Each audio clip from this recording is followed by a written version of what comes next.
ఇక్కడ చూడండి, ఇక్కడ కూడా నేను ఏం చేశానంటే సార్ ఇది చూడంగానే 37 1/37 ఎందుకు తప్పన్నారు సార్? క్వశ్చనే నాకు హింట్ ఇస్తుంది సార్, క్వశ్చనే నాకు హింట్ ఇస్తుంది. x² + 1/13 పవర్ -2 అన్నాడు. అంటే ఇది 13/x² + 1 హోల్ స్క్వేర్, అంతే కదా సార్? 13/x² + 1 whole square. నేను ఫస్ట్ ఆప్షన్ పెట్టుకున్నాను అనుకోండి, నాకు ఇది 5 హోల్ స్క్వేర్ వస్తుంది, నాకు ఇది 5 హోల్ స్క్వేర్ వస్తుంది. అంటే 13/5 is equal to x² + 1. Are you all with me? 13/5 -1 is equal to x². నాకు ఇక్కడ అసలు x² వాల్యూ సమ్ రూట్లో కనబడుతుంది. థర్డ్ ఆప్షన్ సబ్స్టిట్యూట్ చేసుకుంటున్నా.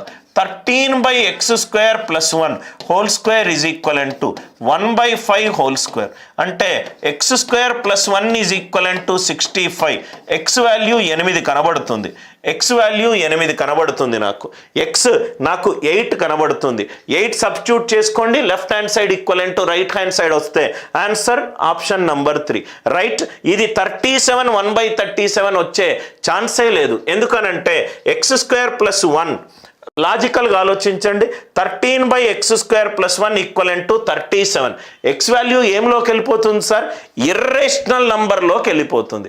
nth రూట్ ఆ ఇర్రేషనల్ నంబర్లోకి వెళ్ళిపోతుంది. ఇది కూడా ఇర్రేషనల్ నంబర్లోకి వెళ్ళిపోతుంది. అరే 37కి సంబంధించిన నాకు ఎక్కడైనా 37కి సంబంధించిన కూడితేనో లేకుంటే ప్రధాన సంఖ్యలో నాకైతే కనబడట్లేదు. అంటే నేను క్వశ్చన్ సాల్వ్ చేయకముందు దీన్ని 3125ని 5/5గా రాస్తా, దీన్ని 3/5గా రాస్తా, దీన్ని 2 × 17గా రాస్తా, దీన్ని 2/6గా రాస్తా, దీన్ని 5 × 3గా రాస్తా. రాయి, ఎప్పుడు రాయి? రైట్. నువ్వు ఆన్సర్ ఆప్షన్ల దగ్గర ఏది ఎలిమినేట్ చెయ్యనప్పుడు మాత్రమే రాయాలి.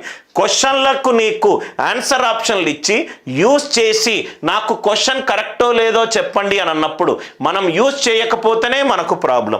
25 1/25 అనిల్ సార్ మీకు 21/25 టక్కున ఐడియా ఎట్లా వచ్చింది? అరే నాకు చూస్తూనే ఉంటే x² + 1/13 పవర్ -2 అంటే 13/x² whole square is equal to 1/5². 13 5s are 65. నాకు x సహజ సంఖ్య కనబడుతుంది సార్, x నాకు సహజ సంఖ్య నాకు కనబడుతుంది. x8 కనబడుతుంది. x8 కనబడితే నాకు ఇక్కడ చూడండి సార్, x8 నాకు ఇక్కడ x8 కనబడితే 8 పవర్ -2/5 నాకు కింద కనబడుతుంది. ఇదేమో 2 ఇక్కడ కనబడుతుంది, ఇదేమో 2 కనబడుతుంది, ఇదేమో 2/6 పవర్ 1/5 కనబడుతుంది. Are you all with me?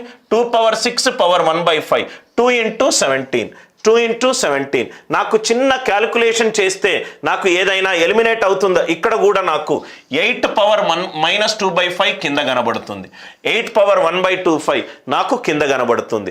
So మీరు చూసుకోండి సార్. సో 2/6/5 ఏది క్యాలిక్యులేషన్ వస్తుందో అదే answer. Are you all with me? x = 8 అనేది సబ్స్టిట్యూట్ చేసుకొని చూసుకోండి.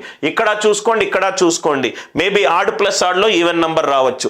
జస్ట్ సబ్స్టిట్యూట్ చేసుకొని left hand side equal to right hand side వచ్చిందో లేదో చూసుకోండి. నాకు x సహజ సంఖ్య వచ్చే ఛాన్స్ తోటి ఉన్న నంబర్ తోటే నేను ట్రయల్ రన్ చేస్తున్నాను. LHS = RHS. ఐడియా అర్థమైంది కదా సార్? ఈ క్యాల్కులేషన్ చేసి x కాదు, x ఇది అవ్వచ్చు అని చెప్పి కింద నుంచి పైకి వెళ్ళిన, ఇది bottom up parsing. Are you all with me? ఇది చూడండి సార్. సో 4th క్వశ్చన్ అయిపోయింది. థర్డ్ క్వశ్చన్ చూడండి. √3/4 + 3/7. చిన్న క్యాల్కులేషన్ ఇది, పెద్దగా రైట్. 3/4 కామన్ తీస్తే 1 + 3³ డివైడెడ్ బై 7. 27 + 1 28. 28/7 2 × 3². అంటే x వాల్యూ నాకు 9 2s are 18 వచ్చింది. అలానే y వాల్యూ నేను 3² కామన్ తీస్తే 1 + 3³ డివైడెడ్ బై 7. 4 × 3² 2 × 3. y వాల్యూ 6 వచ్చింది. ఇక్కడేమో 3² × 2 9 2s are 18. x వాల్యూ 18 వచ్చింది. y వాల్యూ రైట్ 6 వచ్చింది. z వాల్యూ ఎంత?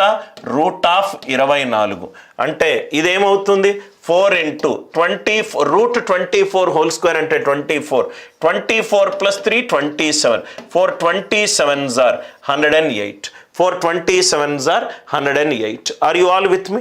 4 27s are 108. Simple calculation sir, ఏమీ ఇబ్బంది లేని క్వశ్చన్, ఏమీ ఇబ్బంది లేని క్వశ్చన్. ఇక్కడ 3 కామన్ తీసాను, 1 + 3³/7. ఇక్కడ 3² కామన్ తీసాను, 1 + 3³/7. ఇదేమో 4, √4 అంటే 2, 3² అంటే 3, 2 √4 అంటే 2, √9 అంటే 3, 2 3s are 6. ఇక్కడేమో √4 అంటే 2, 3/4 అంటే 3², 9 2s are 18. Z equivalent to √18 + 6 అంటే √24. √24ని స్క్వేర్ చేస్తే 24, 24 + 3 ఎంత 27, 27 4s are ఎంత 108, 27 4s are ఎంత 108. Are you all with me? ఇది సింపుల్ సబ్స్టిట్యూషన్ ప్రాబ్లం. ఎగ్జామ్లో మీరు ఖచ్చితంగా ఇది చేయాల్సిన ప్రాబ్లం. మీరు నన్ను అడిగితే ఇది కూడా మీరు ఖచ్చితంగా చేయాల్సిన problem. Right, X non zero value కనుక తీసుకుంటే, నాన్ జీరో కాకుండా ఏ వాల్యూ తీసుకున్నా ఆన్సర్ సేమ్. క్వశ్చన్లో చరరాశులు ఉన్నాయి, చాలాసార్లు ఈ ప్రాబ్లంని చెప్పాను. క్వశ్చన్లో చరరాశులు ఉన్నాయి, ఆన్సర్లో కూడా చరరాశులు ఉన్నాయి అండ్ రైట్ అంకెలు ఉన్నాయి. క్వశ్చన్లో చరరాశులు, ఆన్సర్లో చరరాశులు ఉన్నప్పుడు బెస్ట్ మెథడ్ ఏంటి? Substitution method. బెస్ట్ మెథడ్ ఏంటి? Substitution method. Substitution method. X బదులు మీరు ఏ వాల్యూ 0 కాకుండా ఏ వాల్యూ అనుకున్నా ఆన్సర్ వస్తుంది. 1 అనుకుంటున్నాను, 1 1, ఇది 1/3, ఇది 1/3, ఇది 1/3. ఆన్సర్ ఎంత? 1. ఖచ్చితంగా మీరు ఎగ్జామ్ స్టార్ట్ అయిన 5-10 నిమిషాల్లో ఈ క్వశ్చన్ని ఖచ్చితంగా మీరు సాల్వ్ చేసి ఉండాలి. ఆ క్వశ్చన్ కరెక్ట్గా మనం క్వశ్చన్ చదవకుండా దీనిని 1/x² రాసుకోవడము, దీనిని 1/x² రాసుకోవడము, 1/x⁴. ఎవరు రాయమన్నారయ్యా నిన్ను? x 0 కాకుండా ఏ వాల్యూ తీసుకున్నా ఈ యొక్క సమీకరణానికి వాల్యూ ఎంత? క్వశ్చన్లో చరరాశులు ఉన్నాయి, ఆన్సర్లో కాన్స్టెంట్లు ఉన్నాయి అండ్ చరరాశులు ఉన్నాయి. ఏ మెథడ్ చూడాలి? సబ్స్టిట్యూషన్ మెథడ్ చూస్తే చాలు. సబ్స్టిట్యూషన్. ఎక్స్ బదులు 0 కాకుండా రైట్ నెక్స్ట్ ఒక సహజ సంఖ్య 1 తీసుకున్నాను. 1/3 + 1/3 + 1/3, 3/3 వాల్యూ ఎంత? 1. కాబట్టి ఈ క్వశ్చన్కి ఆన్సర్ ఎంత? 1. అంటే మీరు చూస్తే ఇది 5 సెకండ్లో అయిపోతుంది. ఇది కొంచెం క్యాల్కులేషన్ రిలేటెడ్ ప్రాబ్లం. చాలా ఈజీగా మనకు ఏది తప్పో మనం చెప్పొచ్చు. ఇది కూడా కొంచెం క్యాల్కులేషన్ రిలేటెడ్ ప్రాబ్లం. ఇదైతే మనము ఆన్సర్లో ఏది సహజ సంఖ్య వస్తుందో సబ్స్టిట్యూట్ చేసుకుంటే చాలు. ఎందుకంటే మిగతా సంఖ్యలు పెట్టుకుంటే చాలా పెద్ద ఇర్రేషనల్ నెంబర్ అవుతుంది సార్. 37, 25 రైట్, అది వచ్చే ఛాన్స్ లేదు. దీనికి వచ్చే సంభావ్యత ఎక్కువ కాబట్టి థర్డ్ నుంచి చేసుకుంటూ వచ్చాను.